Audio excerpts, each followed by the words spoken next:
تعالى الذي أيقظنا في هذا الصباح على نعمة الإيمان، وأكرمنا بفضله لنخطو في طريق العلم والعمل، ونصلي ونسلم على خير البشرية معلم الناس الخير سيدنا محمد صلى الله عليه وسلم وعلى آله وصحبه أجمعين. أما بعد، صباح جديد يحمل معه الأمل والتفاؤل، ويجمعنا في ساحة مدرستنا لنبدأ يوما مليئا بالجد والاجتهاد. فمرحبا بكم معلمينا الكرام وزملائي الأعزاء، وندعوكم الآن للاستماع لفقرات إذاعتنا لهذا اليوم. وخير ما نبدأ به يومنا كلام الله عز وجل، ومع آيات عطرة من القرآن الكريم تتلوها على مسامعكم الطالبة ليلى محمد. بسم الله الرحمن الرحيم. والسماء ذات البروج واليوم الموعود وشاهد ومشهود.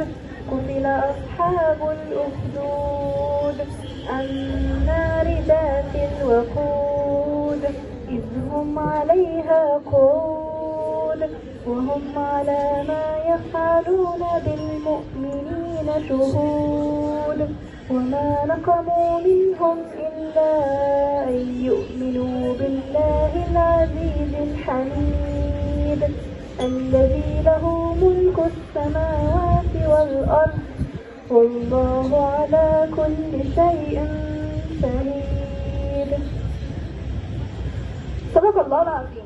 والآن مع الحديث الشريف والطالبة نورهان مصطفى. قال رسول الله صلى الله عليه وسلم: من كان يؤمن بالله واليوم الآخر فليكن خيرا أو ليصمت. والآن نرفع أيدينا إلى الله بدعاء مبارك مع الطالبة زينة عطار. اللهم بارك لنا في يومنا هذا، واملأ قلوبنا سرورا ورضا، وأعنا على ذكرك وشكرك وحسن عبادتك، واحفظنا من كل شر، واجعلنا من الفائزين برضاك وجنتك. الحكمة ضالة المؤمن، نأخذ منها ما ينير عقولنا ويهذب نفوسنا. ومع حكمة اليوم والطالبة نور محمد. من أحسن إلى الناس أحسن إليه، ومن زرع الخير حسن السعادة. من أحسن إلى الناس أحسن إليه، ومن زرع الخير حسن السعادة.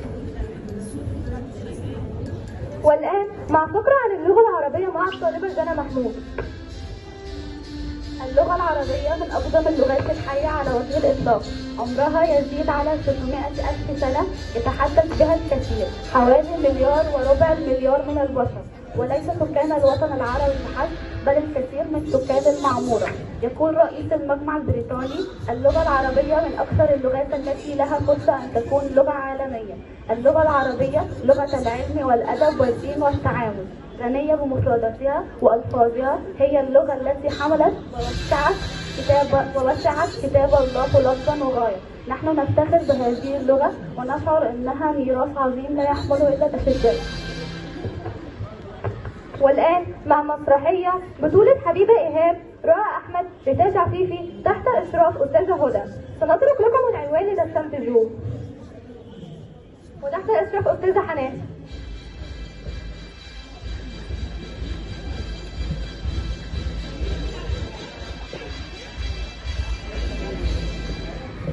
السلام عليكم ورحمة الله وبركاته. كيف حالك يا طبيبة؟ هذه الوصفة الطبية التي كتبها لي طبيب العظام. أعطيني الوصفة الطبية حتى أصرفها لك.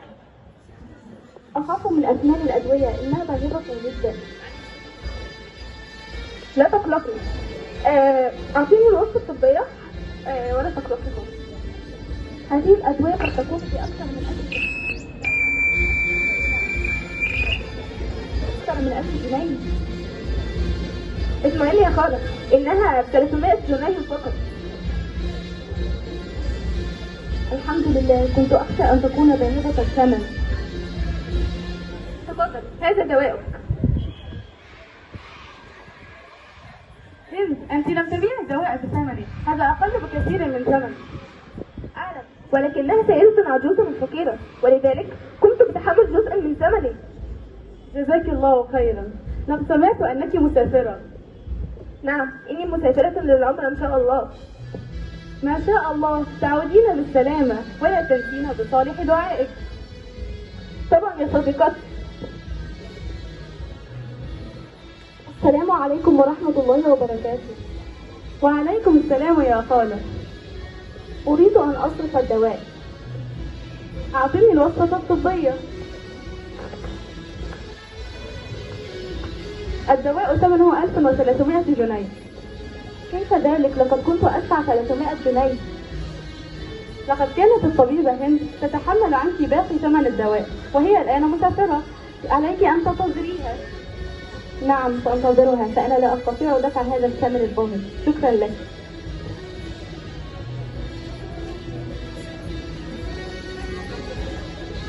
والآن مع أستاذة هدى. السلام عليكم. يا بنات، عايزين نحط عنوان للمسرحية. يا ترى نقول ايه؟ عايزين نحط كده عنوان للمسرحية، نقول له ايه؟ ايه رأيكم؟ سمعتوها مش كده؟ طيب حد يقول لي اي عنوان؟ اي عنوان؟ مفيش عناوين؟ ولا هنا ولا هنا؟ ها؟ يلا تعالي تعالي تعالي تعالي تعالي تعالي. أمر الخير. ممتازة جميلة. تعالي تعالي استني. طيب النهارده إن شاء الله رب العالمين هنقف على آية قرآنية، قول الله تبارك وتعالى: ذرني ومن خلقت وحيدا وجعلت له مالا ممدودا وبنين شهودا ومهدت له تمهيدا ثم يطمع أن أزيد كلا إنه فكر وقدر ثم فكر وقدر فقتل كيف قدر ثم نظر ثم عبس وبسر ثم أدبر واستكبر فقال إن هذا إلا سحر يؤثر سأصليه سقر وما أدراك ما سقر لا تبقي ولا تذر لواحة للبشر عليها 19. هذا الرجل لما سمع القرآن الكريم قال إن له لحلاوة وإن عليه لطلاوة وإن أعلاه لمغدق وإن أسفله لمثمر وإنه يعلو ولا يعلى عليه. فقالوا أأنت آمنت بالله وآمنت برسوله صلى الله عليه وسلم ودخلت الإسلام؟ فقال لا، لم أفعل ذلك ولكن هذا رأيي. فقالوا له إذا أنت تقول هذا فما بالك بالمشركين عندما يسمعون هذا الكلام والعامة من الناس؟ قال لهم إذا نفكر سويا ماذا سنقول عنه؟ قالوا نقول ساحر، يقول على الرسول صلى الله عليه وسلم ساحر. قالوا ما جربنا عليه السحر. قالوا نقول عنه مشعوذ. قالوا ما جربنا عنه شعوذة. قال إذا نقول عنه أنه إيه؟ أنه يعني شاعر. قالوا ما جربنا عليه الشعر.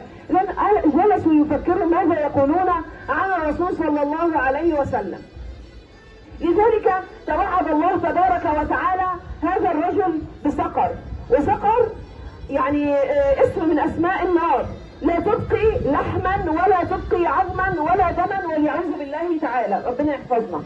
فطبعا ربنا قال سأصليه سقر. حتى في الحديث موسى لما سأل ربه قال من أفقر الناس؟ من أسوأ الناس؟ فقال صاحب سقر.